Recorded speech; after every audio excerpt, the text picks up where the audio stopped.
নোয়াখালী জেলার সোনাইমুড়ি পৌর rest house ভবন নির্মাণ কাজ এর শুভ উদ্বোধন ঘোষণা করেন উপজেলা নির্বাহী অফিসার ও পৌর প্রশাসক নাসরিন আক্তার। মঙ্গলবার বিকেল 4 সময় তিনি নির্মাণ কাজের শুভ উদ্বোধন ঘোষণা করেন।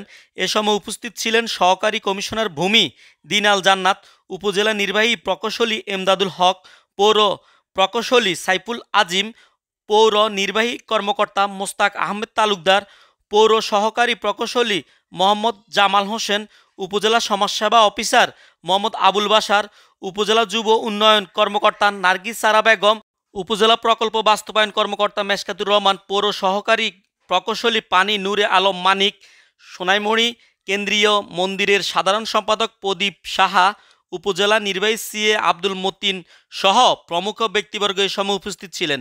উল্লেখ্য, 4 তলা বিশিষ্ট পৌর রেস্ট হাউস পৌরসভার রাজস্ব আয়ের প্রায় 2 কোটি টাকা ব্যয়ে ঠিকাদার প্রতিষ্ঠান MA engineering and SH enterprise ভবনটির নির্মাণ কাজ হাতে পেয়েছে।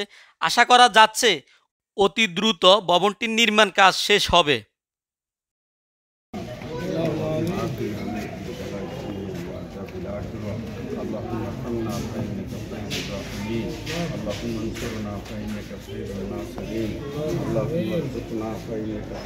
আমাদের পৌরসভার এখন অন্য কোনো ভবন নাই, নিজস্ব জমি নাই।